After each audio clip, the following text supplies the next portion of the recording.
자, 10시 52분이고요. 막상 뚜껑을 열고 보니 호주 쪽의 강세 부분도 제한적으로 연출이 되고 우리나라에 연동된 게요. 그리고 니케이 쪽의 1%대 강세 이후에 1% 미만 눌림폭, 거기에도 좀 심리적인 영향을 받는 것 같기도 하고, 어찌됐건 지금 호주는 1.53, 니케이가 0.89 이런 흐름이 연출되고 있습니다만, 국내 증시는 0.48, 금요일도 조금 더 우리가 더 눌린 흐름 속에서 좀 아쉽습니다. 다만 이제 니케이 쪽이 1% 쪽으로 향해 가다 보니까 반등 탄력을 일부 또 상승폭을 조금이라도 확대하려는 그런 모습인 상황이에요. 코스피 지수 지금 0.47%, 14.08포인트. 변동성 자체가 굉장히 지금 제한적이에요. 여러 가지를 한번 보여드릴 겁니다. 그리고 일본 니케이가 0.89, 그리고 호주가 1.53, 그리고 나스닥이 0.16 마이너스고요. 그리고 S&P 500 지수는 0.23. 사실상은 크게 의미를 부여할 수 있는 장은 아니에요. 변동성 자체는. 그리고 무엇보다 이제 중요한 부분은 이거를 좀 놓고 보셔야죠. 이제 아직까지는 삼성전자 하이닉스가 이제 보합권 등락을 주다 보니 전체 상승 종목이 조금 더 많아지고 있어요. 근데 여기서 조금이라도 주춤거리면은 상승 하락 종목이 비슷해지고, 여기 이제 삼성전자가 마이너스권으로 미끄러져 버리면 하락 종목이 조금씩 늘어나죠. 그러니까 지금처럼 제한적인 변동성이 연출될 때 삼성전자 하이닉스가 미친 영향력이 뭐 어마어마하다. 그리고 이제 오늘의 기준에서는 그 시장의 질이 여전히 긍정적이라고 해석을 합니다. KB금융이 이제 최근에 이제 뭐 채권금리라든가 이런 부분에 대해서 상당폭 이슈가 돼 있죠. 시중금리의 강세 이런 부분으로 연동돼 있는 겁니다. 수급 범위가 이제 사실 아직까지는 월등하지는 않아요. 그러니까 시장 수익률에 다소 이제 못 미쳤던 흐름들, 11월 이후에 기준으로 놓고 볼 때 시장 수익률에 못 미쳤던 흐름들, 그 부분이 이제 좀 해소되면서 움직임이 나와줘야 됩니다. 사실상 그 앞전에 출구 전략을 단행할 때에도 사실 금융자들이 크게 움직임을 주지 못해서요.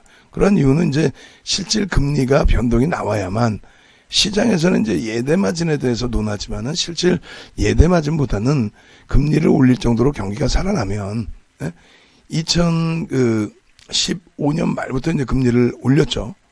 그 기준에서 바닥금리에서 서서히 올리는 거기 때문에 실질적인 대출이 오히려 더 증가를 하죠. 실질적인 대출이나 이런 부분들. 그리고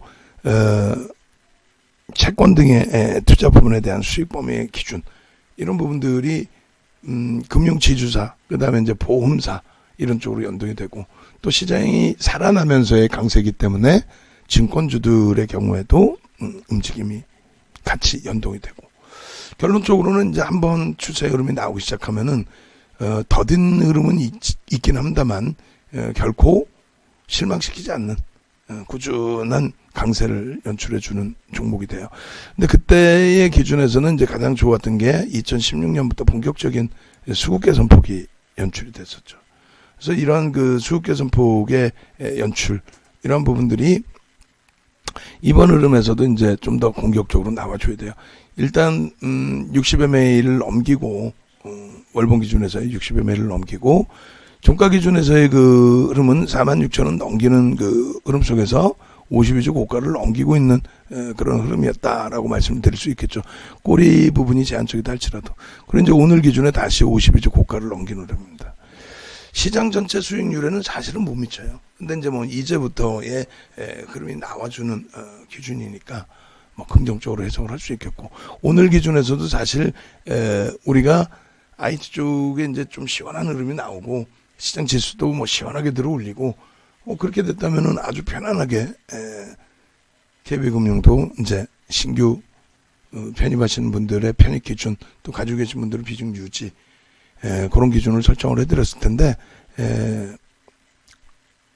일단 집중하고 있는 IT 쪽에서의 흐름이 제한적이었다. 그렇다 손 치더라도 일단은 뭐 계속 들여다봐야죠. 계속 들여다봐야 되는 위치이고, 그리고 목표 주가 설정 범위도 이제 가져가야죠. 그래서 조금 전에 이제 우리 직장인 문자반에서 질문이 나왔어요. 그렇게 해서 KB금융 목표가 얼마인지 하셨는데, 기존에 이제 6만 원으로 굉장히 넓게 잡아드렸어요. 주력주이기 때문에. 실질적으로 그 정도 범위까지 이제 연출이 된다라고 해석을 하는데, 일단 어찌됐건 이제 월봉 기준에 장악형이 형성이 됐고요. 그 장악형 형성되는 과정 속에서 거래량, 거래대금의 기준, 충분하게 더 들여다보셔야죠. 월등한 거래대금이 실려줘야 된다 그랬어요. 앞전에도 이제 지난주 금요일까지 설명드릴 때에도 거래대금이 상상을 초월하게 이제 실려줘야 된다. 이렇게 말씀을 드렸는데, 아직까지는 조금 미흡하고, 지금 이번 달 들어서 이제 채권금리 관련해서 얘기가 나오다 보니까 변동성도 좀 더 확대되고 거래대금도 나와 있는 모습입니다. 이 추세 범위가 어찌됐든 진행이 되기를. 그래서 월봉 추세 강화 앤드 상승 장악 확인형 형성이 되어 있다는 거. 그리고 두 번째 기준에서 이제 일봉의 기준인데, 일봉 기준에서 이제 수급 범위는 뭐 긍정적으로 형성이 돼 있죠. 단기적인 관점에서는. 그리고 이제 갭상승이 이렇게 나와줬기 때문에 오늘이 월요일이라서 이제 좋은 거는 주봉의 기준까지도 놓고 볼 수 있다. 앞전 고점들을 다 뛰어넘으면서의 흐름의 기준이 돼요. 또 수급이 뒷받침되면서의 기준이 되고, 이게 이제 공매도 상환일지 아니면 신규 이제 편입의 기준이 될지, 어떤 기준에서든 유통 물량이 축소되고 있다라는 것은 뭐 나쁘지 않습니다. 그래서 1차적으로 지금 이제 7,000원 등락 범위의 기준이기 때문에 일본 갭에 대한 목표 주가 설정 범위는 54,000원 1차적으로 그렇게 해서 일본 갭에 대한 목표 주가 54,000원. 그리고 이제 주봉으로 보면서 이제 좀 넓게 기준점 설정을 할 수 있을 것 같아요. 그래서 일봉 갭에 대한 목표 주가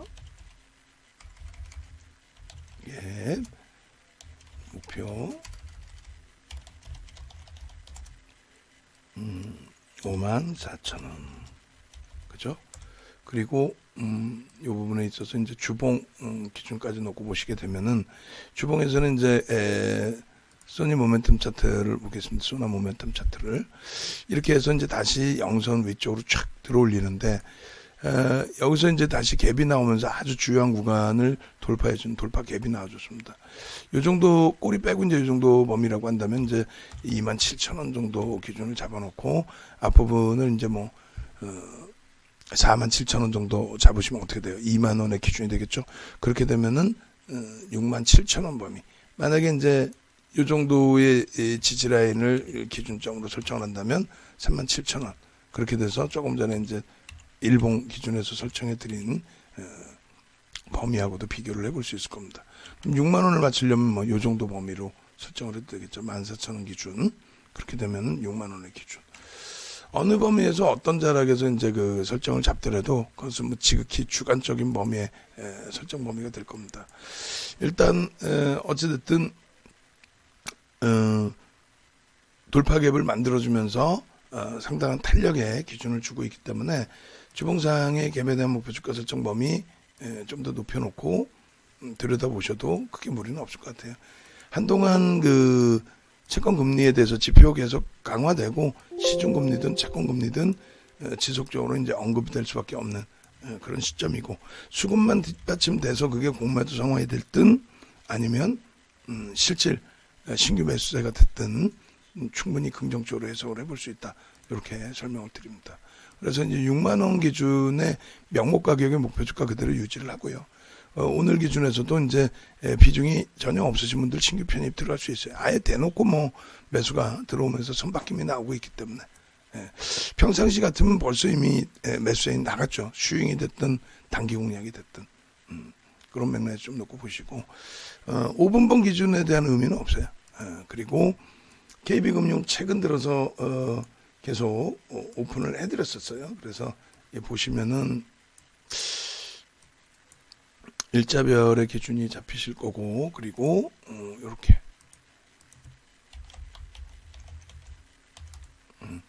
그래서 KB금융은 이제 일단 매직 계산기 기준에서 올려드릴게요.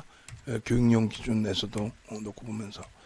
그래서 47,000원일 때 이제 매수 사인을 한번 발송을 해드렸고, 이게 언제예요? 금요일입니다. 금요일 기준이고, 그리고 아예 오픈을 해서 이렇게 300만 주 기준 거래량을 설정을 해서 잡아드리고, 하나생명도 마찬가지 기준이 되죠. 그래서 뭐 금융주들에 대한 범위를 설정을 한다. 다만 우리는 지금 여전히 어떻게 해요? IT의 기준을 설정 범위로 가져갑니다. 지금 뭐 삼성전기, L전자 다소 많이 둔화돼 있고, 삼성전자, 하이닉스도 둔화된 흐름 속에서의 기준이지만 충분히 저쪽에서 못 움직이면 어차피 지수 자체가 못 움직여요. 뭐 지수가 이제 3044인데요. 뭐 그래서 아쉽더라도 긍정적으로 해석하면서 대처하자, 이렇게 말씀을 드릴게요. 아시겠죠? 그리고 매직 계산기 기준에서도 뭐 KB금융 절대 나쁘지 않으니까 그쪽 기준에 긍정적으로 해석을 하는 기준을 설정하도록 하겠습니다. 그래서 105560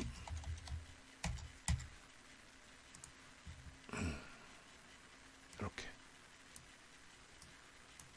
KB금융의 흐름 가져가는 걸로, 그렇게 하고 이제 방안에서 그 직장인 문자만 연장하셔야 되는 분들의 기준에서는 오늘 마지막 이제 연장을 하시면 될 것 같아요. 그렇게 하시고 45,000원 평균 단가, 실질적으로 이제 배당까지 감안하면은 43,000원 정도 되겠죠. 시장 수익률이 사실 안 나옵니다.